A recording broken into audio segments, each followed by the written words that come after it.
은정 씨, 그거 어디서 난 겁니까? 강문철의 목소리가 떨리고 있었습니다. 비가 오던 날이었어요. 남편의 49제를 마치고 장례식장 안쪽 작은 영정실에 혼자 남았죠. 천천히 남편이 남긴 마지막 열쇠를 금고에 꽂았습니다. 철컥 금고가 열렸어요.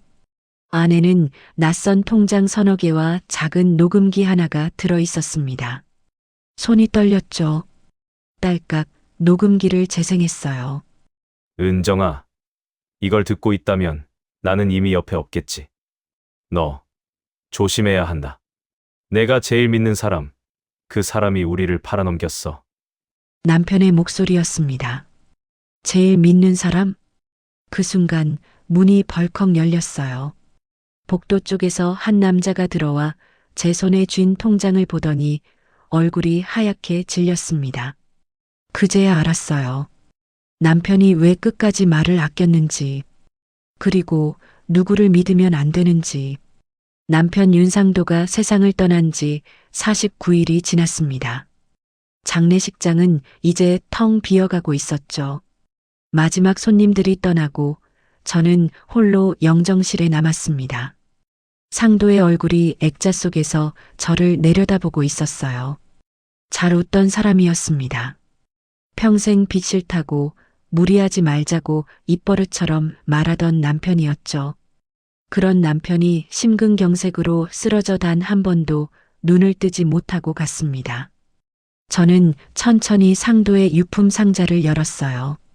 낡은 회중시계, 안경, 그리고 장례식 때 입혔던 검은색 양복. 양복을 들어 올리는데 뭔가 묵직한 느낌이 들었습니다. 안주머니를 더듬었죠. 작은 봉투 하나가 만져졌어요. 손이 떨렸습니다. 봉투를 열자 작은 열쇠 하나와 메모지가 들어 있었어요. 상도의 손글씨였습니다. 은정이만 열어볼 것.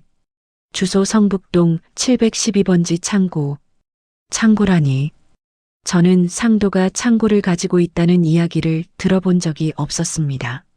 아니, 우리 부부는 평생 작은 상가 한 칸이 전부였어요. 가슴이 두근거렸죠. 무슨 의미인지 알 수 없었지만 남편이 마지막으로 남긴 메시지라는 생각에 손이 떨렸습니다. 그때였어요. 이모, 괜찮으세요? 뒤에서 목소리가 들렸습니다. 박소희였어요. 제 조카 며느리인 소희는 장례식 내내 저를 챙겨줬죠. 물도 챙겨주고 손님들 응대도 도와주고 평소에도 살갑고 잘 챙기는 아이였습니다. 저는 얼른 봉투를 주머니에 넣었어요. 응, 괜찮아. 그냥 이모부 옷 정리하고 있었어. 소희가 제 옆으로 다가왔습니다. 이모, 많이 힘드시죠? 혼자 이런 거 하시지 마시고 저한테 말씀하세요. 고마워, 소희야. 소희는 잠시 망설이더니 조심스럽게 입을 열었어요. 저기, 이모. 혹시 이모부 통장이나 그런 거 정리하실 때 제가 도와드릴까요? 요즘 은행 업무 복잡하잖아요. 순간 이상한 느낌이 들었습니다. 통장 정리를 왜 소희가 도와준다는 걸까? 하지만 저는 고개를 저었어요. 아니야, 그 정도는 내가 할 수 있어. 소희의 얼굴에 아쉬운 빛이 스쳤지만 금방 밝게 웃었습니다. 네, 알겠어요. 그래도 힘드시면 언제든 연락 주세요. 소희가 나간 뒤 저는 다시 메모지를 꺼내 들었습니다. 성북동 712번지. 왜 상도는 이 주소를 제게 남긴 걸까요? 그리고 왜 저만 열어보라고 했을까? 의문이 꼬리를 물었죠. 저는 유품 상자를 정리하고 영정실 밖으로 나왔습니다. 복도에는 아직 몇몇 사람들이 남아 있었어요. 그중 한 사람이 저를 보고 다가왔습니다. 강문철이었죠. 상도의 40년 지기 친구였어요. 문철은 무릎이 안 좋아 지팡이를 짚고 다녔습니다. 은정 씨 힘드시죠? 상도 형이 이렇게 갑자기 가실 줄은. 문철의 목소리가 떨렸어요. 네, 문철 씨도 많이 놀라셨죠. 형하고 저는 40년을 함께 했는데 이렇게 먼저 가시다니. 아직도 믿기지가 않습니다. 문철은 진심으로 슬퍼 보였어요. 장례식 내내 저를 챙겨주고 손님들도 응대해줬죠. 상도가 살아있을 때도 자주 찾아와 함께 술도 마시고 이야기도 나누던 사이였습니다. 저는 문철을 믿었어요. 상도가 가장 아끼던 친구였으니까요. 은정 씨, 혹시 형이 남기신 거 정리하시면서 뭐 필요한 거 있으면 언제든 말씀하세요. 제가 도와드리겠습니다. 고맙습니다, 문철 씨. 문철이 제 손을 꼭 잡았어요. 형 걱정 마시고 은정 씨 건강 챙기세요. 이제 혼자시니까 더 조심하셔야 합니다. 그 말에 왠지 모를 불안감이 스쳤습니다. 혼자라는 말. 이제 정말 혼자구나. 문철이 돌아간 뒤 저는 장례식장을 나섰어요. 차에 타서 다시 메모지를 꺼내봤습니다. 성북동 712번지 창고. 상도는 왜 이걸 제게 남긴 걸까요? 그날 밤 집으로 돌아와서도 잠이 오지 않았습니다. 상도의 빈자리가 너무 컸어요. 거실 소파에 앉아 멍하니 메모지를 바라봤죠. 그때 휴대폰이 울렸습니다. 이웃집 김 여사였어요. 은정 씨, 오늘 장례식 잘 치르셨어요? 제가 못 가서 미안해요. 괜찮아요, 김 여사님. 연락 주셔서 고마워요. 그나저나 은정 씨, 이전에 상도 씨랑 강 선생님이 뭐 크게 다투시던데 혹시 아세요? 순간 귀가 번쩍 뜨였습니다. 네, 상도하고 문철 씨가요? 네, 며칠 전에 제가 장 보러 나갔다가 들었는데 두 분이 길에서 목소리 높이시더라고요. 근데 제가 가까이 가니까 금방 조용해지셔서 뭔 일인지는 모르겠어요. 상도와 문철이 다퉜다니. 저는 그런 이야기를 들어본 적이 없었습니다. 무슨 내용이었는지 들으셨어요? 글쎄요, 정확히는 못 들었는데 돈 이야기 같았어요. 강 선생님이 좀 흥분하신 것 같았고, 돈 이야기. 가슴이 철렁했어요. 알겠어요, 김 여사님. 말씀 고맙습니다. 전화를 끊고 저는 다시 메모지를 들여다봤습니다. 상도와 문철이 돈 문제로 다퉜다는 이야기. 그리고 이 열쇠와 주소. 뭔가 연결되는 느낌이었죠. 저는 결심했습니다. 내일 당장 그 창고에 가보기로. 상도가 왜 이걸 남겼는지 직접 확인해야겠다고 생각했어요. 밤새 뒤척이다가 새벽이 되어서야 잠들었습니다. 꿈속에서 상도가 나왔어요. 상도는 제 손을 잡고 뭔가 말하려고 했지만 목소리가 들리지 않았습니다. 입만 벙긋거릴 뿐이었죠. 저는 상도의 입모양을 읽으려고 애썼어요. 조심해. 그렇게 말하는 것 같았습니다. 깨고 보니 아침이었어요. 창밖으로 햇살이 들어왔습니다. 저는 서둘러 준비를 하고 집을 나섰죠. 성북동 712번지. 그곳엔 대체 무엇이 있을까요? 가슴이 두근거렸습니다. 불안하기도 했지만 동시에 상도가 남긴 마지막 메시지를 확인한다는 기대감도 있었어요. 택시를 타고 주소지로 향했습니다. 창밖 풍경을 보면서 저는 생각했죠. 평생을 함께 살았지만 저는 상도에 대해 얼마나 알고 있었을까. 40년을 함께 산 남편이 마지막에 남긴 비밀. 그 비밀 속에는 무엇이 숨겨져 있을까요? 택시가 목적지에 도착했습니다. 낡은 건물들이 늘어선 골목 안쪽이었어요. 저는 천천히 712번지를 찾아 걸었습니다. 골목 안쪽으로 들어가자 낡은 창고 건물이 보였습니다. 회색 철문에는 페인트가 벗겨져 있었어요. 712번지 맞았습니다. 저는 심호흡을 하고 철문을 밀었죠. 삐걱, 녹슨 문이 열렸습니다.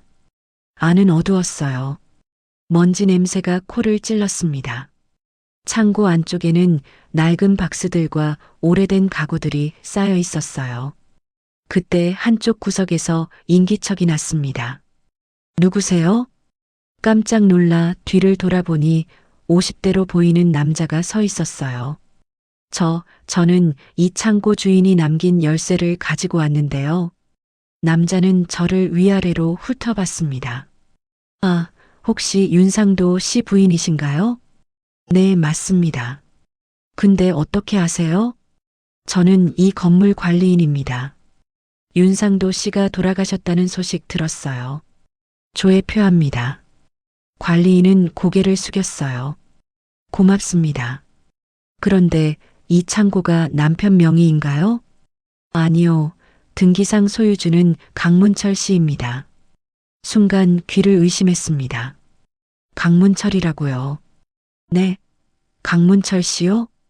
네. 근데 실제로는 윤상도 씨가 관리하셨어요. 몇 년 전부터 가끔 오셔서 안쪽 금고를 확인하시곤 했죠. 금고라는 말에 가슴이 두근거렸습니다. 금고요? 네, 저쪽 안쪽에 작은 철제 금고가 있습니다. 열쇠는 윤상도 씨만 가지고 계셨어요. 저는 관리인이 가리킨 방향을 봤습니다. 어둠 속에서 희미하게 철제 금고가 보였어요. 제가 확인 좀 해도 될까요? 물론이죠. 부인이시니까요. 관리인은 밖으로 나갔습니다. 저는 천천히 금고 앞으로 다가갔어요. 손이 떨렸습니다. 주머니에서 열쇠를 꺼냈죠. 작은 열쇠였지만 묵직하게 느껴졌어요. 금고 앞에 무릎을 꿇고 앉았습니다. 열쇠를 구멍에 넣었어요. 딱 맞았습니다. 천천히 돌렸죠. 철컥. 금고가 열렸습니다. 안을 들여다보는 순간 숨이 멎는 것 같았어요. 통장이 서너 개 놓여 있었습니다. 그리고 그 위에 작은 편지 한 장. 저는 떨리는 손으로 편지를 집어들었어요. 상도의 손글씨였습니다. 은정을 지켜줘. 단 5글자. 하지만 그 글자 속에서 남편의 목소리가 들리는 것 같았어요. 눈물이 핑 돌았습니다. 저는 서둘러 통장들을 꺼냈죠. 하나씩 펼쳐봤어요. 첫 번째 통장, 잔액 2억 3천만 원. 두 번째 통장, 잔액 3억 1천만 원. 세 번째 통장, 잔액 2억 5천만 원. 네 번째 통장, 잔액 1억 2천만 원. 총 9억 1천만 원. 머리가 하얘졌습니다. 9억이라니. 평생 작은 상가 한 칸으로 살아온 우리 부부에게 9억이라는 돈은 상상할 수 없는 금액이었어요. 상도는 어떻게 이런 돈을 모은 걸까요? 그리고 왜 저한테 말하지 않았을까? 손이 덜덜 떨렸습니다. 저는 통장을 하나하나 다시 펼쳐봤어요. 입출금 내역을 확인했습니다. 첫 번째 통장, 5년 전부터 매달 일정 금액이 입금되어 있었어요.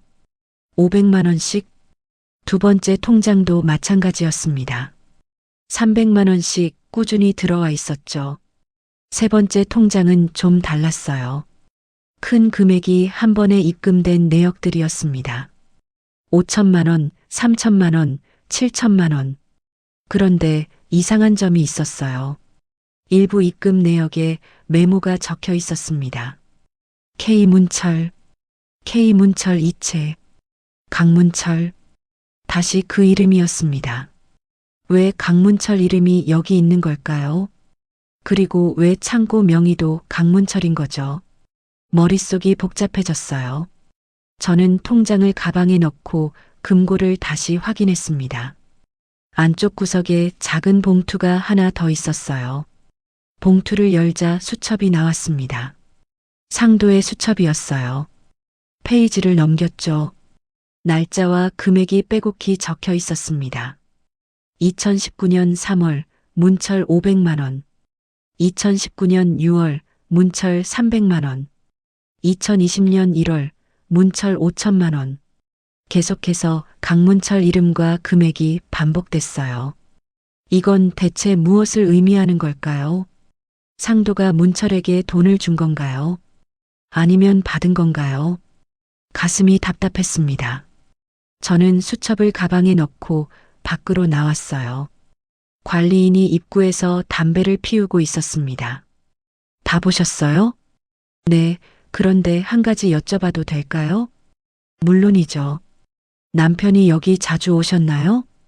관리인은 담배 연기를 내뿜으며 고개를 끄덕였어요. 한 달에 한두 번 정도 오셨죠. 주로 혼자 오셨고 가끔 강문철 씨랑 같이 오신 적도 있었습니다. 문철 씨랑요? 네, 근데 두 분이 오실 때마다 분위기가 좀 이상했어요. 어떻게요? 말다툼을 하시는 것 같았습니다. 목소리가 높아지시곤 했어요. 김 여사가 했던 말이 떠올랐습니다. 상도와 문철이 다퉜다는 이야기. 무슨 내용으로 다투셨는지 아세요? 정확히는 모르겠습니다만 돈 이야기 같았어요. 강문철 씨가 좀 흥분하셨던 것 같고 또 돈 이야기였습니다. 그게 언제쯤이었나요? 한두 달 전쯤이었던 것 같습니다. 그때 윤상도 씨 얼굴이 많이 안 좋아 보이셔서 제가 괜찮으시냐고 여쭤봤거든요. 두 달 전, 상도가 쓰러지기 한 달 전쯤이었어요. 가슴이 철렁했습니다. 그때 남편이 뭐라고 하셨나요? 별 말씀 안 하셨어요. 그냥 괜찮다고만 하시고 가셨죠. 근데 표정이 많이 힘들어 보이셨습니다. 저는 관리인에게 고맙다는 인사를 하고 창고를 나섰어요. 밖으로 나오니 햇살이 눈부셨습니다. 하지만 마음은 무거웠어요. 9억 1천만 원. 상도는 어떻게 이 돈을 모았을까요? 그리고 왜 저한테 말하지 않았을까? 평생을 함께 살면서도 남편이 이런 비밀을 가지고 있었다는 사실이 믿기지 않았습니다. 저는 걸으면서 생각했어요. 강문철, 창고 명의도 강문철, 통장 입금 메모도 강문철, 그리고 상도와 다퉜다는 증언까지 모든 게 강문철과 연결되어 있었습니다. 하지만 강문철은 상도의 40년 지기 친구였어요. 평생을 함께 해온 사람이었죠. 설마 문철이 뭔가 잘못된 일에 연루된 건 아니겠죠. 아니, 그럴 리 없어요. 저는 고개를 저었습니다. 하지만 의심은 쉽게 사라지지 않았어요. 집으로 돌아오는 길, 저는 계속 생각했습니다. 통장 속 9억, 그리고 은정을 지켜줘라는 메시지. 상도는 저를 무엇으로부터 지키려고 했던 걸까요? 현관문을 열고 들어서는데 휴대폰이 울렸어요. 강문철이었습니다. 심장이 쿵 내려앉았죠. 손이 떨렸지만 저는 전화를 받았어요. 여보세요. 은정 씨, 저 문철입니다. 오늘 시간 되시면 잠깐 뵙고 싶은데요. 무슨 일이세요? 상도 형 일로 말씀드릴 게 좀 있어서요. 중요한 이야기입니다. 중요한 이야기. 가슴이 두근거렸어요. 알겠습니다. 어디서 뵐까요? 형 집 근처 카페에서 뵙시죠. 1시간 후에 전화가 끊겼습니다. 저는 가방을 내려놓고 소파에 앉았어요. 머릿속이 복잡했습니다. 문철은 무슨 이야기를 하려는 걸까요? 혹시 창고와 금고에 대해 알고 있는 걸까요? 아니면 9억에 대해서? 손에 식은땀이 났어요. 저는 가방에서 통장들을 꺼냈습니다. 다시 한번 입출금 내역을 확인했죠. K문철이라는 메모가 계속 눈에 들어왔어요. 이건 대체 무엇을 의미하는 걸까요? 상도는 문철로부터 돈을 받은 건가요? 아니면 문철에게 돈을 준 건가요? 알 수가 없었습니다. 저는 통장을 다시 가방에 넣고 거울 앞에 섰어요. 얼굴이 창백했습니다. 화장을 고치고 옷을 갈아입었죠. 1시간 후 문철을 만나야 했습니다. 그 전에 마음을 다잡아야 했어요. 절대 제가 금고를 열었다는 사실을 들키면 안 됐습니다.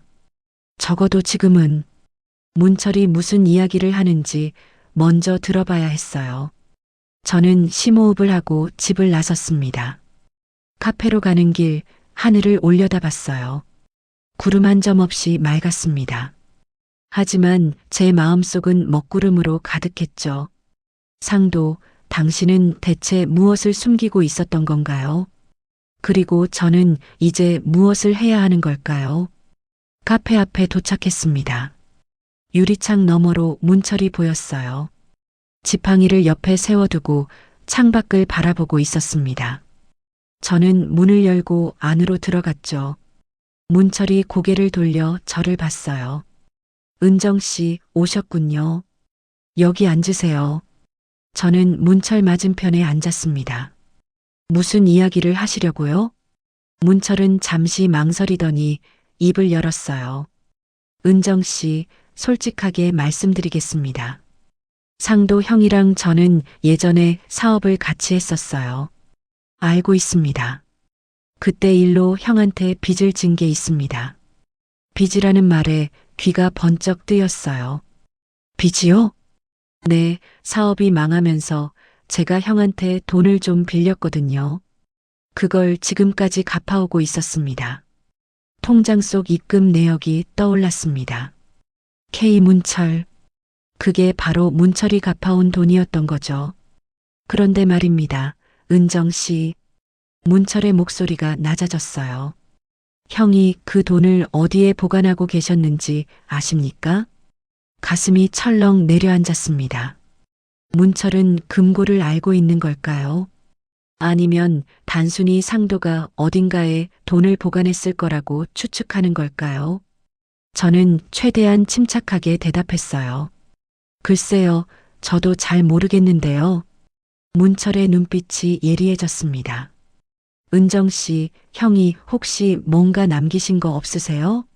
열쇠라든지 메모라든지. 손에 식은땀이 났어요. 하지만 저는 태연한 척 했습니다. 별다른 건 없었어요. 왜 그러세요? 문철은 한숨을 쉬었어요. 사실은 말이죠. 형이 제게 갚으신 돈을 어디 모아두셨을 텐데 그게 나중에 은정 씨 노후자금이 될 거 아닙니까? 그건 그렇죠. 그런데 형하고 제가 예전에 사업 정리하면서 제가 도와준 부분도 있었거든요. 그래서 혹시 형이 뭐 남긴 게 있으면 나중에 정리할 때 저도 좀 참여를 해야 하지 않을까 싶어서요. 도와준 부분이라니 무슨 소리인지 이해가 되지 않았어요. 무슨 말씀이세요? 문철은 커피를 한 모금 마셨습니다. 예전에 형이 사업 정리할 때 제가 중간에서 많이 도와드렸거든요. 그래서 형이 저한테 고맙다고 나중에 여유 생기면 나눠주겠다고 하셨어요. 거짓말 같았습니다. 상도가 그런 말을 했을 리 없었어요. 평생 빚 싫다고 깔끔하게 정리하자던 남편이었죠. 문철 씨, 그건 좀 이상한데요. 상도가 그런 말을 했다면 저한테도 말했을 텐데. 문철의 표정이 굳어졌어요. 은정 씨는 모르실 겁니다. 남자들끼리 하는 이야기가 따로 있거든요. 그 말투가 마음에 들지 않았습니다. 저는 눈을 똑바로 마주 봤어요. 문철 씨, 솔직하게 말씀해 주세요. 정확히 뭘 원하시는 건가요? 문철은 잠시 망설이더니 몸을 앞으로 기울였습니다. 은정 씨, 형이 제게 갚으신 돈이 꽤 됩니다. 그 돈 중 일부는 제 몫이 있어야 한다고 생각해요. 순간 화가 치밀었어요. 하지만 꾹 참았습니다. 문철 씨가 빌려준 돈을 상도가 다 갚았잖아요. 그럼 끝난 거 아닌가요? 그게 그렇게 간단한 문제가 아닙니다. 형이 사업할 때 제 도움이 없었으면 그 돈도 못 모으셨을 거예요. 억지였습니다. 저는 더 이상 참을 수가 없었어요. 문철 씨, 죄송하지만 저는 그런 이야기 들은 적이 없습니다. 상도가 문철 씨한테 빌린 돈을 다 갚았으면 그걸로 끝이에요. 문철의 얼굴이 붉어졌습니다. 은정 씨, 너무 그러시는 거 아닙니까? 40년 친구인데, 40년 친구라면 더더욱 이런 이야기 안 하셔야죠. 저는 자리에서 일어났어요. 저는 이만 가보겠습니다. 문철이 제 팔을 잡았습니다. 은정 씨, 잠깐만요. 제 말이 좀 과했습니다. 앉으세요. 저는 팔을 뿌리쳤어요. 손 떼세요. 문철은 손을 걷었지만 눈빛은 차가웠습니다. 은정 씨, 나중에 후회하실 겁니다. 형이 남기신 게 뭔지 확인해 보세요. 그럼 제 말이 무슨 뜻인지 아실 겁니다. 저는 대답하지 않고 카페를 나왔어요. 밖으로 나오니 다리가 후들거렸습니다. 벤치에 앉아 심호흡을 했죠. 문철의 태도가 이상했어요. 40년 친구라는 사람이 어떻게 저렇게 돈에 집착할 수 있을까요? 그리고 상도가 남긴 돈에 대해 왜 저렇게 집요하게 물어보는 걸까요? 뭔가 잘못됐습니다. 저는 집으로 돌아왔어요. 현관문을 열고 들어서는데 휴대폰이 울렸습니다. 소희였어요. 이모, 저 소희예요. 오늘 저녁에 시간 되세요? 왜 그러니? 이모 혼자 계시면 외로우실 것 같아서요. 제가 저녁 해드릴게요. 소희의 목소리는 따뜻했습니다. 하지만 왠지 마음이 편하지 않았어요. 문철을 만나고 나니 누구도 믿기 힘들었습니다. 괜찮아, 소희야. 오늘은 좀 쉬고 싶구나. 그래도 이모, 제가 가서 같이 있어 드릴게요. 혼자 계시면 안 돼요. 소희는 고집을 부렸어요. 저는 결국 허락했습니다. 알았어. 그럼 저녁 때 오렴. 네, 이모. 조금 이따 갈게요. 전화를 끊고 저는 소파에 앉았어요. 가방에서 통장을 꺼냈습니다. 9억 1천만 원. 이 돈은 대체 무엇을 의미하는 걸까요? 상도가 문철에게서 받은 돈이라면 왜 문철은 저렇게 집착하는 걸까요?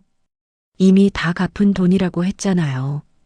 그렇다면 문철이 주장하는 자기 몫이란 대체 무엇일까요? 머릿속이 복잡했습니다. 저는 통장을 다시 들여다봤어요. 입출금 내역을 천천히 살펴봤습니다. 그때 이상한 점을 발견했어요. 5년 전부터 매달 일정 금액이 들어온 건 맞았습니다. 하지만 3년 전부터는 금액이 조금씩 줄어들고 있었어요. 처음엔 500만 원씩 들어오던 게 300만 원으로, 그 다음엔 200만 원으로. 왜 갚는 금액이 줄어든 걸까요? 그리고 1년 전부터는 아예 입금이 끊겼습니다. 마지막 입금 날짜는 작년 11월. 상도가 쓰러지기 4개월 전이었어요. 가슴이 답답했습니다. 무언가 중요한 단서가 있는 것 같았지만 명확하게 보이지 않았어요. 저는 수첩을 꺼냈습니다. 상도가 적어놓은 기록들을 다시 봤죠. 날짜와 금액, 그리고 문철이라는 이름. 그런데 뒤쪽 페이지에 다른 메모가 있었어요. 문철, 더 이상 못 갚겠다고 함. 어떻게 하나? 병원비 필요한데 돈 달라고 계속 연락 옴. 은정이 모르게 해야 하는데. 눈물이 났습니다. 상도는 혼자 이런 고민을 하고 있었던 거예요. 문철이 돈을 갚지 못하겠다고 했고 오히려 상도에게 돈을 달라고 했던 거죠. 그럼에도 상도는 저한테 말하지 않았습니다. 왜일까요? 저를 걱정시키기 싫어서였을까요? 아니면 문철과의 우정 때문이었을까요? 그때 초인종이 울렸어요. 소희였습니다. 저는 서둘러 통장과 수첩을 가방에 넣고 문을 열었어요. 이모, 제가 왔어요. 소희는 밝게 웃으며 들어왔습니다. 손에는 장바구니가 들려 있었어요. 이모 좋아하시는 된장찌개 끓여드릴게요. 고맙구나, 소희야. 소희는 부엌으로 가서 요리를 시작했어요. 저는 거실 소파에 앉아 소희를 지켜봤습니다. 정말 착한 아이였어요. 평소에도 자주 찾아와서 저를 챙겨주고 집안일도 도와줬죠. 하지만 오늘은 왠지 소희의 행동이 다르게 보였습니다. 주방에서 요리를 하면서도 자꾸 거실 쪽을 힐끔거렸어요. 특히 제 가방 쪽을. 착각일까요? 아니면 정말 뭔가 의도가 있는 걸까요? 저는 가방을 소파 옆으로 당겼습니다. 소희가 거실로 나왔어요. 이모, 물 좀 드릴까요? 응, 고맙다. 소희가 물을 가져다 주고 다시 주방으로 들어갔습니다. 저는 물을 마시면서 생각했어요. 소희가 장례식 때 했던 말이 떠올랐습니다. 이모, 통장 정리는 제가 도와드릴게요. 그때는 그냥 친절한 말로 들렸어요. 하지만 지금 생각해보니 이상했습니다. 왜 굳이 통장 정리를 도와주겠다고 했을까요? 혹시 소희도 뭔가 알고 있는 걸까요? 아니면 단순히 친절해서 나온 말이었을까요? 저는 확신할 수 없었어요. 저녁 식사를 하면서 소희가 말했습니다. 이모, 요즘 힘드시죠? 응, 좀 그렇구나. 혹시 필요한 거 있으면 언제든 말씀하세요. 제가 도와드릴게요. 소희의 눈빛은 진심으로 보였어요. 하지만 저는 조심스러웠습니다. 고맙다, 소희야. 근데 너희 집은 괜찮니? 남편 사업은 어떻게 됐어? 소희의 얼굴이 어두워졌습니다. 사실은 이모, 집이 좀 어려워요. 남편 사업이 부도가 나서 대출금을 갚아야 하는데. 그래, 얼마나 어려운데? 소희는 잠시 망설이다가 말했어요. 3억 정도 갚아야 해요. 은행에서 집을 넘기라고 하는데 아이들도 있고 해서 어떻게든 막아보려고 하는데 쉽지 않네요. 3억? 큰 돈이었습니다. 소희는 눈물을 글썽였어요. 이모, 혹시 여유가 되시면 저희도 좀 도와주실 수 있으세요? 나중에 꼭 갚을게요. 결국 이 이야기를 하려고 온 거였구나. 저는 마음이 복잡했어요. 소희는 나쁜 아이가 아닙니다. 정말 어려운 상황이었겠죠. 하지만 지금 제가 소희를 도와줄 수 있는 처지일까요? 소희야, 이모도 지금 상황이 좋지 않아. 이모부 장례 치르고 나니 남은 게 별로 없구나. 소희의 얼굴이 더 어두워졌습니다. 아, 그러시구나. 죄송해요, 이모. 제가 너무 이기적이었네요. 아니야, 이모가 미안하다. 소희는 고개를 숙였어요. 이모, 그런데 혹시 이모부가 어디 큰 돈을 준비해 놓으신 건 없으세요? 심장이 덜컥 내려앉았습니다. 무슨 소리니? 아니, 그냥 이모부가 평소에 저축을 꾸준히 하셨으니까 혹시 뭔가 모아놓으신 게 있지 않을까 해서요. 소희의 눈빛이 간절했어요. 하지만 저는 알 수 없었습니다.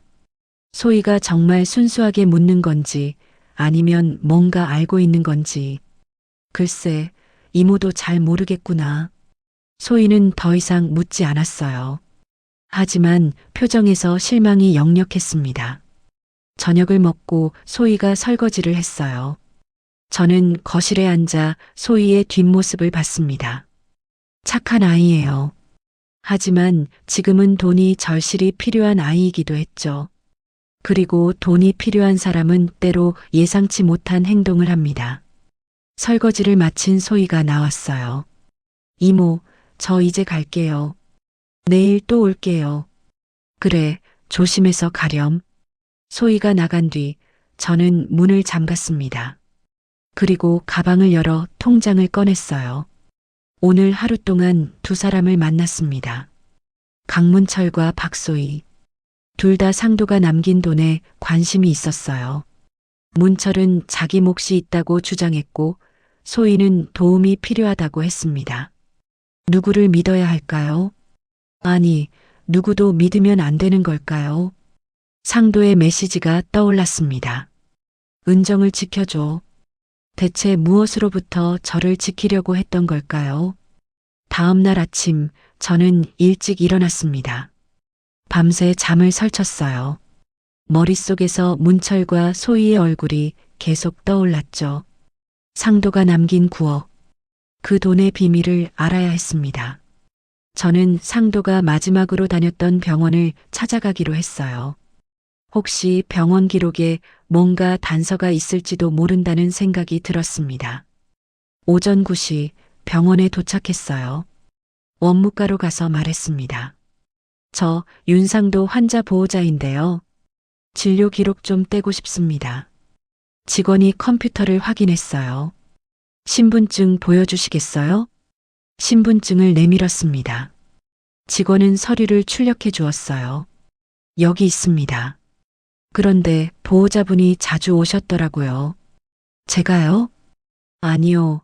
강문철 씨라고 기록되어 있네요. 가슴이 철렁했습니다. 강문철이요? 네, 여러 번 보호자로 등록되어 있습니다. 입원 상담도 받으셨고요. 저는 진료 기록을 받아들었어요. 손이 떨렸습니다. 병원 로비 의자에 앉아 기록을 펼쳤어요. 작년 3월부터 상도는 심장 검사를 받아왔더군요. 심근경색 위험, 관상동맥 협착. 의사는 수술을 권유했습니다. 그런데 보호자란에 적힌 이름. 강문철, 강문철, 강문철. 제 이름은 단 한 번도 없었어요. 왜 상도는 저를 보호자로 등록하지 않았을까요? 왜 문철이 그 자리에 있었던 걸까요? 저는 진료과로 올라갔습니다. 상도를 담당했던 주치의를 만나고 싶었어요. 간호사에게 사정을 설명하자 잠시 기다리라고 했습니다. 10분쯤 지나 의사가 나왔어요. 50대 중반의 남자 의사였습니다. 윤상도 환자 보호자시죠? 들어오세요. 진료실로 들어가 앉았어요. 의사는 차트를 펼쳐봤습니다. 환자분이 돌아가셨다고 들었습니다. 유감입니다. 감사합니다. 선생님, 제가 좀 여쭤보고 싶은 게 있는데요. 말씀하세요.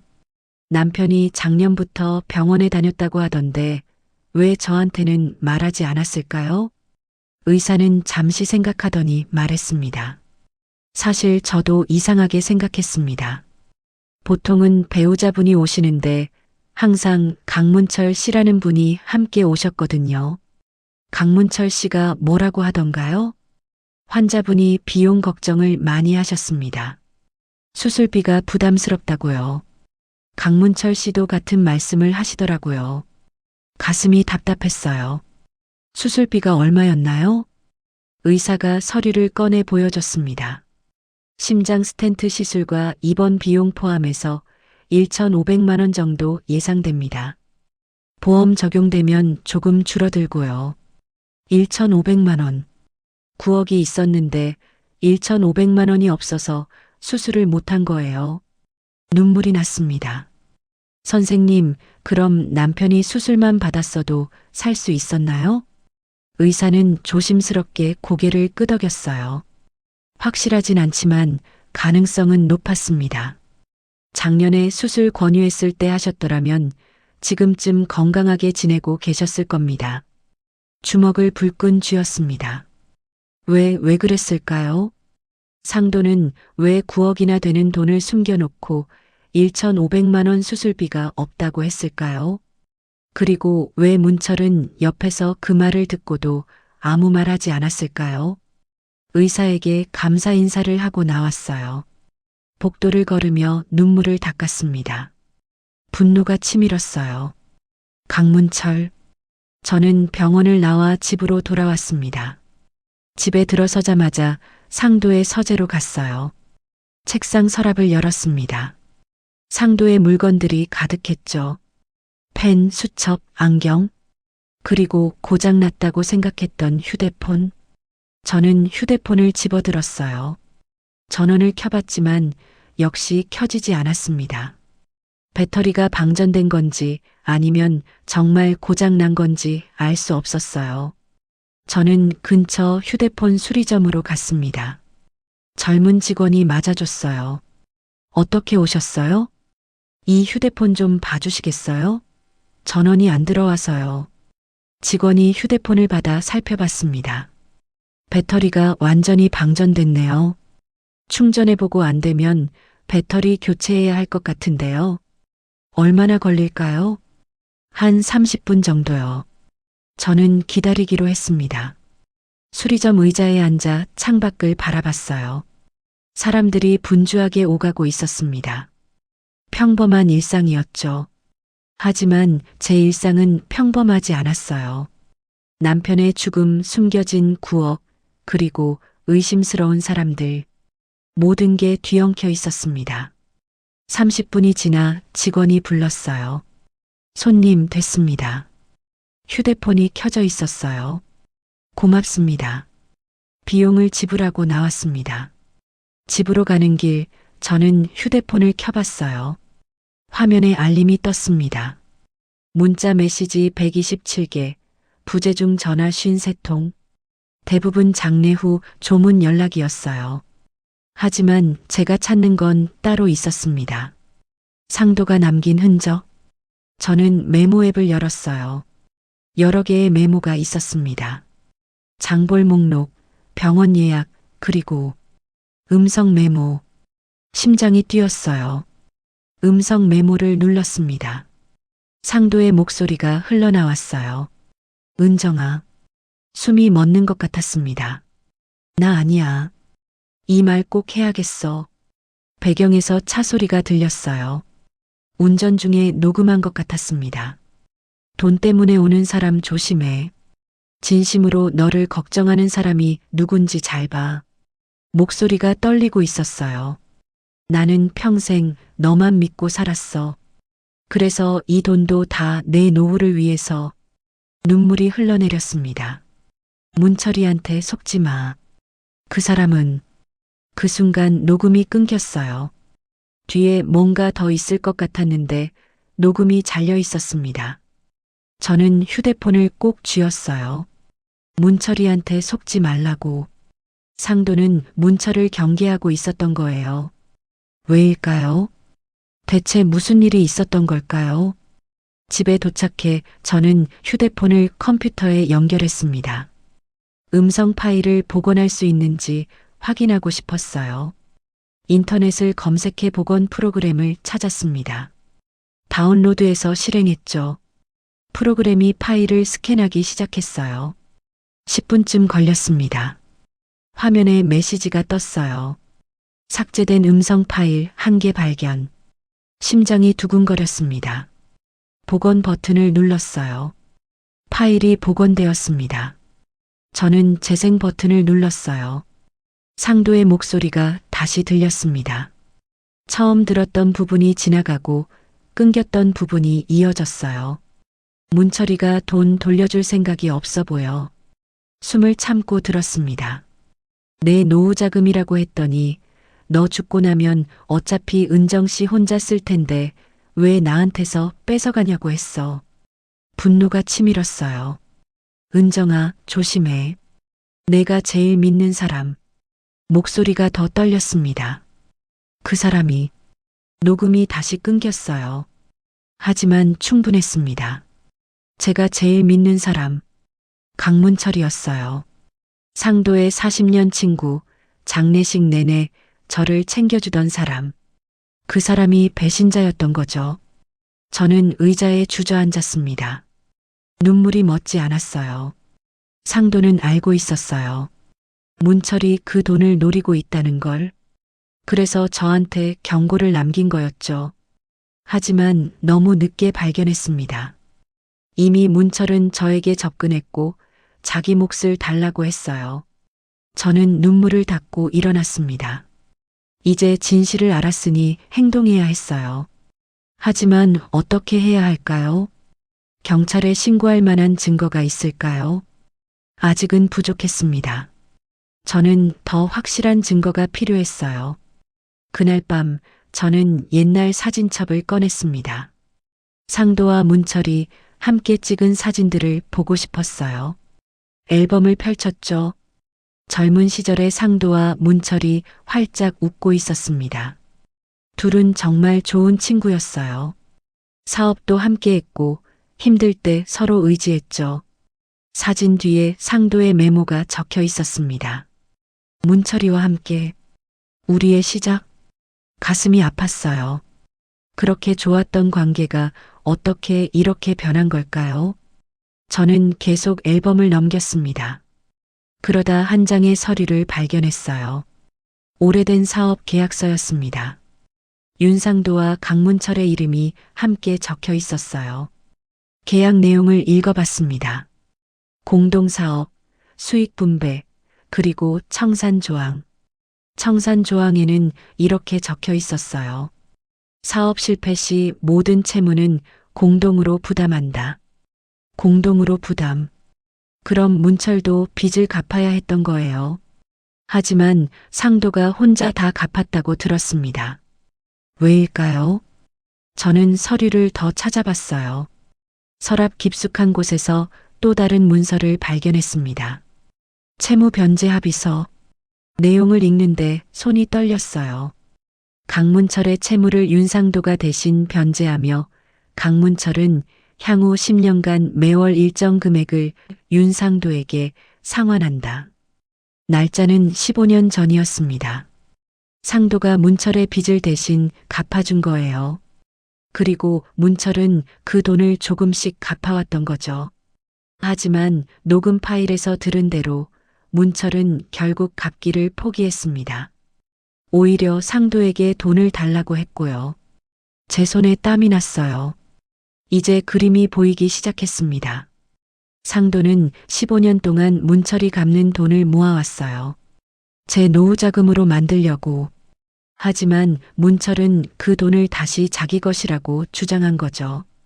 그리고 상도가 거부하자 압박했을 거예요. 병원에 함께 가서 수술비 걱정을 하게 만들고 결국 상도는 스트레스로 심장이 악화되어 쓰러진 거였습니다. 분노가 끓어올랐어요.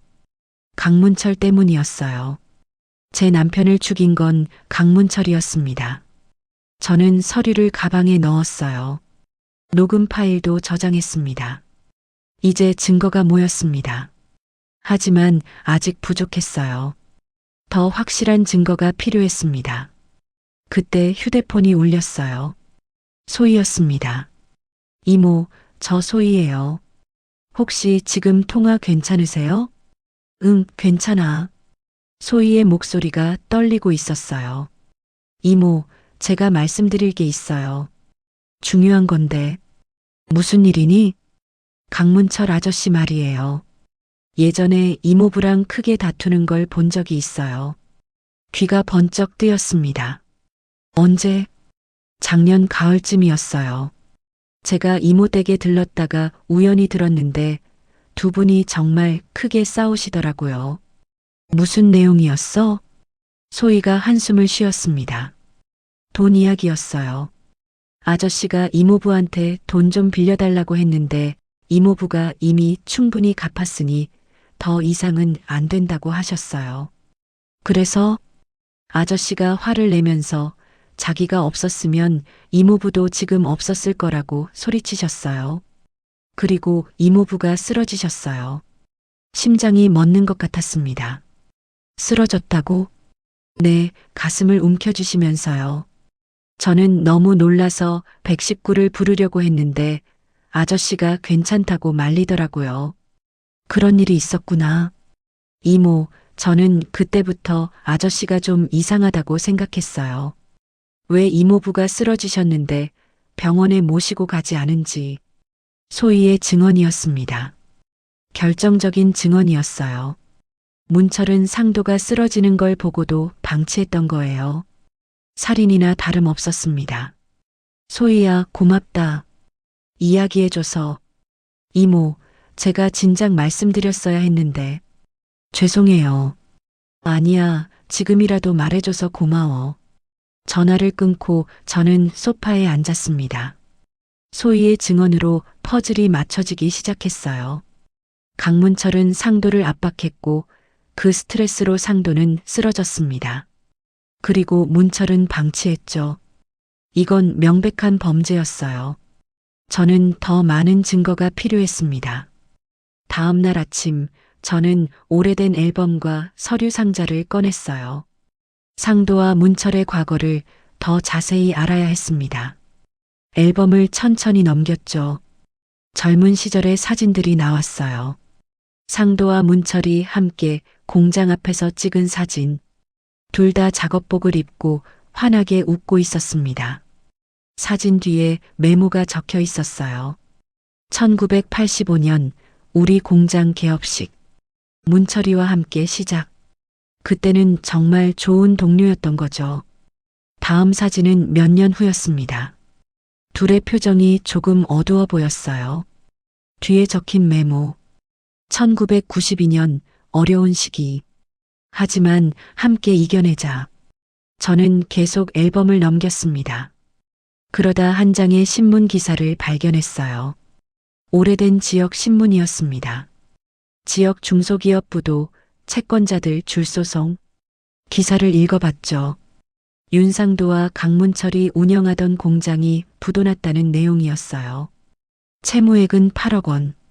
엄청난 금액이었습니다. 기사 옆에 상도의 손글씨가 있었어요. 내가 책임지겠다. 문철이 가족은 지켜야 한다. 눈시울이 뜨거워졌습니다. 상도는 그때 혼자 모든 빚을 떠안은 거예요. 문철의 가족을 지키기 위해서. 저는 서류 상자를 열었습니다. 안에는 오래된 계약서와 영수증들이 가득했어요. 하나하나 살펴봤죠. 채무 변제 증서가 나왔습니다. 1993년부터 2008년까지 상도가 혼자 8억을 다 갚아나간 기록이었어요. 15년이 걸렸습니다. 저는 그 사실을 몰랐어요. 상도는 저한테 한 번도 말하지 않았습니다. 왜 그랬을까요? 저를 걱정시키기 싫어서였겠죠. 그리고 친구를 지키고 싶었던 거예요. 서류 더미 속에서 또 다른 문서를 발견했습니다. 합의서였어요. 2008년 채무를 모두 변제한 후 작성된 문서였습니다. 강문철은 윤상도에게 향후 10년간 매월 500만 원씩 상환한다. 총 6억. 상도가 대신 갚은 문철의 몫이었던 거죠. 하지만 통장 내역을 보면 문철은 제대로 갚지 않았어요. 처음 몇 년은 500만 원씩 입금됐지만 점점 금액이 줄었습니다. 그리고 결국 끊겼죠. 저는 계산을 해봤어요. 문철이 실제로 갚은 돈은 약 3억 정도. 아직 3억이 남아 있었습니다. 하지만 문철은 더 이상 갚지 않았어요. 오히려 상도에게 돈을 달라고 했던 거죠. 분노가 치밀었습니다. 상도는 평생 문철을 위해 희생했어요. 빚도 대신 갚고 가족도 지켜주고. 하지만 문철은 은혜를 저버렸습니다. 저는 서류들을 정리해서 파일에 넣었어요. 이제 증거가 충분했습니다. 병원 기록, 녹음 파일, 옛 계약서, 소위의 증언. 모든 게 문철을 가리키고 있었어요. 그날 오후 이웃 김 여사가 찾아왔습니다. 은정 씨, 잠깐 들어가도 될까요? 그러세요, 여사님. 김 여사가 거실에 앉았어요. 표정이 심각했습니다. 은정 씨, 제가 며칠 전에 강 선생님 만났는데요. 강문철 씨요? 네, 그 양반이 저한테 이상한 이야기를 하더라고요. 가슴이 두근거렸습니다. 무슨 이야기요? 김 여사는 목소리를 낮췄어요. 상도 씨가 돈을 많이 남겼을 거라고 하면서 은정 씨가 혼자 다 가지면 안 된다고 하더라고요. 뭐라고요? 자기가 상도 씨 평생 동료였으니까 그 돈 중에 자기 몫도 있다고 우기더라고요. 손에 힘이 들어갔습니다. 문철은 이웃들한테까지 그런 말을 하고 다니는 거예요. 여사님, 그 말 믿지 마세요. 물론이죠. 저도 이상하다고 생각했어요. 그래서 은정 씨한테 알려드리려고 왔어요. 고맙습니다. 김 여사가 제 손을 잡았어요. 은정 씨, 조심하세요. 강 선생 눈빛이 예전과 달라요. 뭔가 사납더라고요. 알겠습니다. 김 여사가 돌아간 뒤 저는 창밖을 바라봤습니다. 문철은 점점 더 노골적으로 움직이고 있었어요. 이웃들한테까지 입소문을 내면서 저를 압박하는 거죠. 하지만 저는 더 이상 당하지 않을 겁니다. 저녁 무렵 저는 옛날 사진을 다시 꺼내봤어요. 상도와 문철이 함께 찍은 마지막 사진이었습니다. 작년 봄에 찍은 것 같았어요. 둘 다 나이가 들어 주름이 깊었지만 상도는 여전히 온화하게 웃고 있었습니다. 하지만 문철의 눈빛은 달랐어요. 어딘가 불안하고 조급해 보였습니다. 저는 그 사진을 오래 들여다봤어요. 언제부터였을까요? 문철의 마음속에 욕심이 자리 잡기 시작한 게 아마도 노후가 불안했겠죠. 무릎도 아프고 경제적으로도 여유롭지 않았을 거예요. 그래서 상도가 모아놓은 돈이 눈에 들어온 거겠죠. 하지만 그건 변명이 될 수 없었어요. 상도는 평생 문철을 도왔습니다. 그런 상도를 배신한 건 용서할 수 없는 일이었어요. 저는 사진을 내려놓고 휴대폰을 들었습니다. 이제 결심했어요. 더 이상 기다릴 수 없었습니다. 저는 소희에게 전화를 걸었어요. 소희야, 나야. 혹시 지난번 강문철 아저씨랑 이모부가 다투던 날 정확한 날짜 기억나니? 잠깐만요, 이모. 제가 수첩에 적어뒀거든요. 소희가 수첩을 뒤적이는 소리가 들렸습니다. 작년 10월 15일이에요. 제가 그날 너무 놀라서 메모해뒀어요. 고맙다, 소희야. 10월 15일. 저는 달력을 확인했어요. 상도가 심근경색으로 쓰러진 날은 올해 2월 18일. 그 사이 4개월. 상도는 그 4개월 동안 얼마나 고통스러웠을까요? 문철의 압박과 건강 악화 사이에서 가슴이 아팠습니다. 저는 병원 진료 기록을 다시 펼쳤어요. 10월 이후 상도의 병원 방문 기록을 확인했습니다. 10월 22일 응급실 방문. 가슴 통증 호소. 보호자 강문철. 11월 5일 심장내과 진료. 관상동맥 협착 악화. 보호자 강문철. 12월 10일 입원 권유. 환자 거부. 보호자 강문철. 모든 기록에 문철이 있었어요. 상도가 아플 때마다 옆에 있었던 사람. 하지만 진짜 도와준 건 아무것도 없었습니다. 오히려 수술을 못 받게 만들었죠. 비용 걱정을 부추기면서 저는 주먹을 꽉 쥐었습니다. 이제 모든 퍼즐이 맞춰졌어요. 문철은 상도를 죽음으로 몰아간 사람이었습니다. 직접 손을 쓰진 않았지만 압박과 방치로. 그날 밤 저는 모든 증거를 책상 위에 펼쳐놓았습니다. 병원 기록, 녹음 파일, 옛 계약서, 통장 내역, 사진들. 하나하나 다시 확인했어요. 빠진 게 없는지, 더 필요한 게 있는지. 모든 게 준비되었습니다. 이제 문철과 마주할 시간이었어요. 하지만 그 전에 한 가지 더 확인하고 싶은 게 있었습니다. 저는 창고 관리인에게 전화를 걸었어요. 여보세요. 저 윤상도 부인인데요. 혹시 지난 1년간 창고 출입 기록 확인할 수 있을까요? 아, 네. 잠깐만요. 관리인이 기록을 확인했습니다. 작년 10월 이후로는 윤상도 씨 혼자 5번 오셨네요. 강문철 씨는 안 오셨고요. 강문철 씨가 안 왔다고요? 네, 10월 전까지는 2분이 함께 오셨는데 그 이후로는 윤상도 씨만 오셨어요. 그렇군요. 10월에 큰 다툼이 있었고 그 후로 문철은 창고에 오지 않은 거예요. 상도는 혼자 금고를 지켰던 겁니다. 문철로부터 마지막으로 오신 날이 언제죠? 2월 17일이에요. 돌아가시기 하루 전이네요. 심장이 철렁했습니다. 상도는 쓰러지기 하루 전까지 창고에 왔던 거예요. 무엇을 했을까요? 그날 얼마나 계셨나요? 1시간쯤 계셨던 것 같아요. 나가실 때 표정이 많이 안 좋으셨어요. 알겠습니다. 감사합니다. 전화를 끊고 저는 생각했습니다. 상도는 마지막 날 금고를 확인하러 갔던 거예요. 그리고 제게 남길 메시지를 준비했겠죠. 열쇠와 메모를. 눈물이 흘러내렸습니다. 상도는 끝까지 저를 지키려고 했어요. 자신의 마지막 순간까지도. 저는 눈물을 닦고 일어났습니다. 이제 상도의 마지막 부탁을 지켜야 했어요. 저를 지키는 것, 그리고 진실을 밝히는 것. 다음 날 아침 저는 일찍 일어났습니다. 오늘 문철을 만나기로 했어요. 마지막 대면이 될 겁니다. 저는 증거 서류들을 가방에 넣었어요. 거울 앞에 섰습니다. 얼굴은 창백했지만 눈빛은 단호했어요. 더 이상 무서워하지 않을 겁니다. 진실은 제 편이었으니까요. 현관문을 나서는데 휴대폰이 울렸습니다. 문철이었어요. 은정 씨, 오늘 뵙기로 했죠?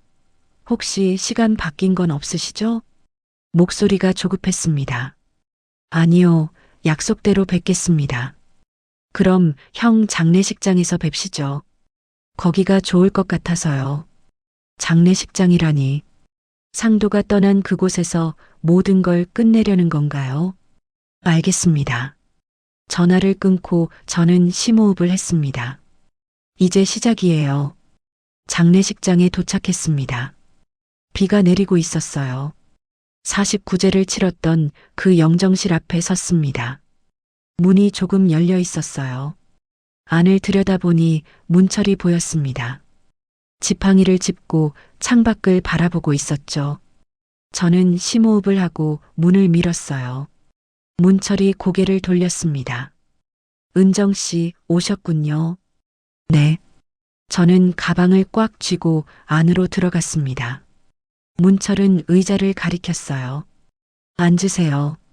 하지만 저는 서 있었습니다. 서서 이야기하겠습니다. 문철의 눈빛이 날카로워졌어요. 그러시죠. 그런데 은정 씨 생각해 보셨습니까? 제 말이요. 무슨 말씀이신지 모르겠는데요. 문철이 일어났습니다. 지팡이를 짚고 천천히 제 쪽으로 걸어왔어요. 형이 남기신 돈 말입니다. 찾으셨습니까? 심장이 두근거렸지만 태연한 척했습니다. 찾았습니다. 문철의 얼굴이 환해졌어요. 역시 그랬군요. 어디 있었습니까? 그건 왜 물으시는 건가요? 당연하지 않습니까? 그 돈 중에 제 몫이 있으니까요. 저는 가방에서 서류 하나를 꺼냈습니다.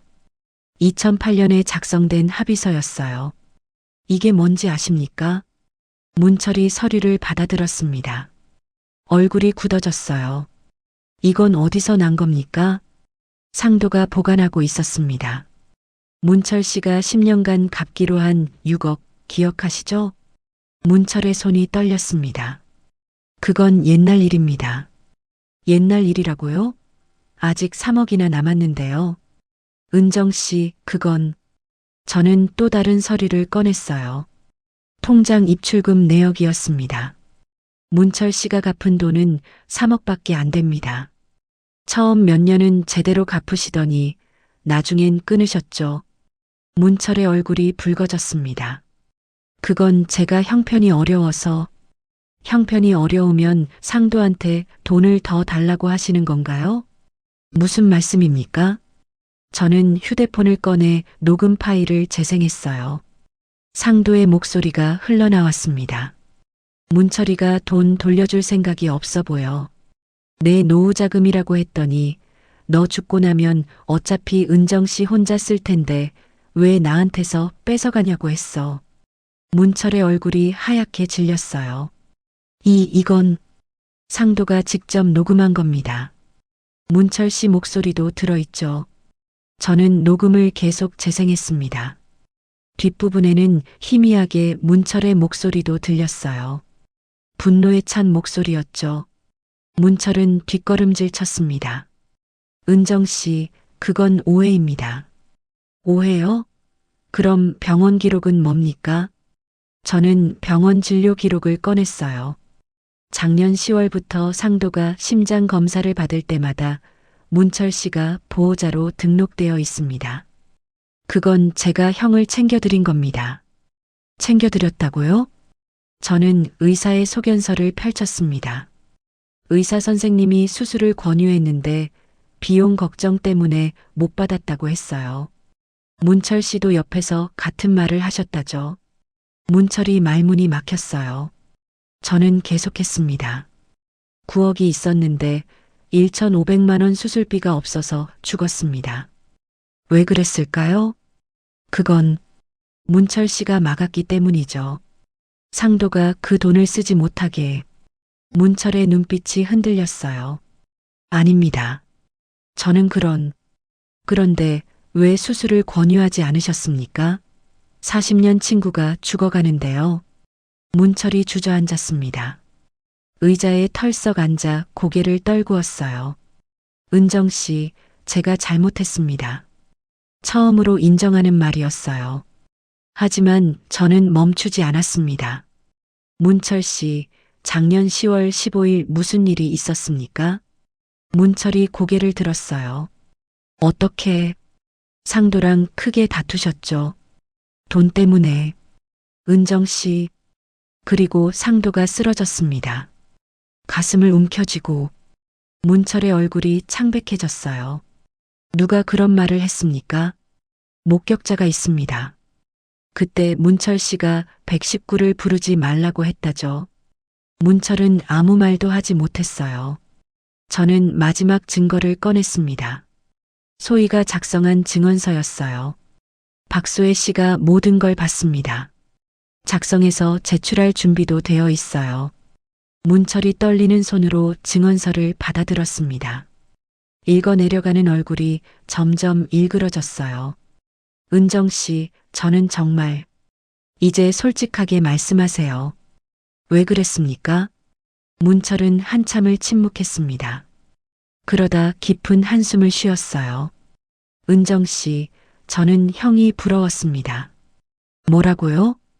평생 형이 부러웠어요. 똑같이 시작했는데 형은 항상 저보다 나았습니다. 저는 말없이 들었습니다. 사업도 형이 더 잘했고 형은 은정 씨 같은 좋은 아내도 있었죠.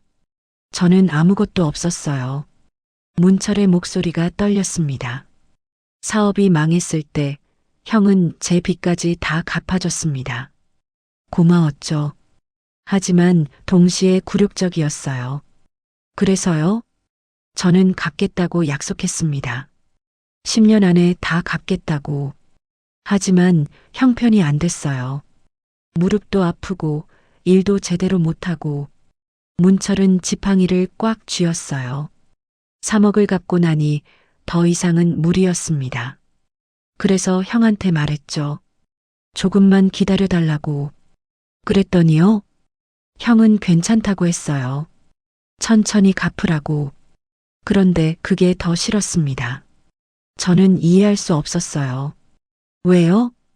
형이 저를 불쌍하게 보는 것 같았어요. 또 도와주는 척하는 것 같았고요. 문철의 눈에 눈물이 맺혔습니다. 그러다 형이 돈을 모으고 있다는 걸 알았어요. 제가 갚은 돈을 모아서 은정 씨 노후 자금을 만들고 있었던 거죠. 그게 뭐가 잘못된 건가요? 잘못된 건 없습니다. 하지만 저는 생각했어요. 그 돈 중에 절반은 제 빚이었지 않습니까? 저는 어이가 없었어요. 문철 씨가 빌려간 돈을 상도가 대신 갚아준 건데 그게 왜 문철 씨 돈입니까? 그래서 제가 잘못했다고 하는 겁니다. 문철은 얼굴을 감쌌어요. 노후가 불안했어요. 무릎은 아프고 돈은 없고 형은 9억이나 모았는데 저는 아무것도 없었어요. 그래서 상도한테 돈을 달라고 한 겁니까? 네. 작년 10월에 형한테 말했습니다. 3억만 빌려달라고. 그랬더니요. 형은 안 된다고 했어요. 그 돈은 은정 씨 노후 자금이라고. 절대 건들 수 없다고. 문철의 목소리가 커졌어요. 저는 화가 났습니다. 왜 늘 형은 은정 씨만 먼저 생각했는지. 40년 친구인 저는 어떻게 되든 상관없는 겁니까? 그게 당연한 거 아닙니까? 저는 상도의 아내니까요. 알고 있습니다. 하지만 그때는 이성을 잃었어요. 문철은 고개를 떨궜습니다. 소리를 질렀습니다. 형이 없었으면 나도 지금 없었을 거라고. 그러니까 형도 저한테 빚진 거라고. 그리고요. 형이 쓰러졌습니다. 가슴을 움켜쥐면서 저는 주먹을 꽉 쥐었어요. 그런데 왜 병원에 안 데려가셨습니까? 문철은 대답하지 못했습니다. 왜냐고요? 제 목소리가 울렸어요. 문철이 떨리는 목소리로 말했습니다. 무서웠습니다. 형이 병원에 가서 제대로 치료받으면 그 9억을 쓸 테니까요. 그래서 방치한 겁니까? 아닙니다. 저는 형을 일으켜 세웠습니다. 괜찮냐고 물었고 형은 괜찮다고 했어요. 거짓말 같았어요. 그런데 왜 병원은 안 갔습니까? 형이 가지 말자고 했습니다. 돈 아깝다고. 저는 믿을 수 없었어요. 상도가 그런 말을 했을 리 없었습니다. 문철 씨가 말렸겠죠. 비용 걱정하게 만들면서 문철은 고개를 숙였어요. 인정하는 거였습니다. 그 후로 형은 계속 안 좋아졌어요. 병원에 가도 수술은 안 받았고 왜 안 받게 했습니까? 제가 옆에서 계속 말했습니다. 수술비가 너무 비싸다고, 나중에 해도 된다고. 분노가 끓어올랐어요. 그렇게 해서 상도를 죽인 겁니까? 문철이 울기 시작했습니다. 죄송합니다, 은정 씨. 정말 죄송합니다. 저는 차갑게 말했어요. 사과로 되는 게 아닙니다. 가방에서 마지막 서류를 꺼냈습니다. 경찰서 진정서였어요. 이미 경찰에 제출할 준비를 했습니다. 모든 증거와 함께요. 문철의 얼굴이 창백해졌어요. 은정 씨, 제발. 40년 친구를 돈 때문에 죽게 만들고 이제 와서 제발이라고요? 저도 후회하고 있습니다. 매일 밤 형 생각에 잠을 못 잡니다. 그런 후회가 무슨 소용입니까? 상도는 돌아오지 않아요. 저는 등을 돌렸습니다. 은정 씨, 문철이 불렀지만 저는 돌아보지 않았어요. 문을 열고 나가려는데 문철이 말했습니다. 은정 씨, 형이 마지막으로 하신 말씀 전해드릴게요. 저는 걸음을 멈췄어요. 2월 17일 형이 마지막으로 전화하셨습니다. 제게 가슴이 철렁했습니다. 뭐라고 하셨습니까? 은정이를 부탁한다고 하셨어요. 제가 아무리 나쁜 놈이어도 은정이만큼은 지켜달라고. 눈물이 흘러내렸어요. 그리고 하신 말씀이 문철아 미안하다. 내가 내 자존심을 너무 안 챙겨줬구나. 하셨습니다. 문철도 울고 있었어요. 형은 끝까지 저를 친구라고 불러주셨습니다. 그런데 저는 고개를 돌렸습니다. 문철은 바닥에 주저앉아 있었어요. 은정 씨, 저는 형을 배신했습니다. 용서받을 수 없다는 거 압니다. 알면 됐습니다. 저는 영정실을 나왔어요. 복도를 걸으며 눈물을 닦았습니다. 상도, 당신은 끝까지 착했어요. 그 사람을 용서했지만 저는 용서할 수 없습니다. 일주일 후 저는 경찰서에서 나왔습니다. 모든 증거를 제출했어요. 병원 기록, 녹음 파일, 계약서, 소희의 증언서. 경찰은 강문철을 조사하겠다고 했습니다. 형사가 말했어요. 직접적인 살인은 아니지만 방조와 유기 혐의로 수사하겠습니다. 저는 고개를 끄덕였습니다. 그것만으로도 충분했어요. 집으로 돌아오는 길 소희가 전화를 걸어왔습니다. 이모, 경찰서 다녀오셨어요? 응, 방금 나왔어. 이모, 제가 진작 말씀드렸어야 했는데. 정말 죄송해요. 소희의 목소리가 떨렸어요. 소희야, 내 잘못이 아니야. 내가 용기 내서 증언해준 덕분에 진실을 밝힐 수 있었어. 이모, 저도 돈 때문에 이상한 생각했었어요. 이모 도와드린다고 하면서 사실은 저희 빚 걱정만 했었죠. 알아, 소희야. 하지만 너는 끝까지 양심을 지켰잖니. 감사합니다, 이모. 앞으로 열심히 살게요. 전화를 끊고 저는 변호사 사무실로 갔습니다. 며칠 전에 예약해둔 상담이었어요. 변호사는 50대 여성이었습니다. 윤상도 씨 부인이시죠? 앉으세요. 저는 상도가 남긴 9억에 대해 설명했어요. 변호사는 서류들을 꼼꼼히 살펴봤습니다. 유산으로 정리하시면 됩니다. 합법적으로 모은 돈이니 문제 없어요. 감사합니다. 그런데 제가 이 돈을 어떻게 쓸지 상담받고 싶습니다. 변호사가 미소 지었어요. 말씀하세요. 일부는 장학금으로 기부하고 싶습니다. 남편과 제 이름으로요. 좋은 생각이십니다. 우리는 1시간 동안 이야기를 나눴어요.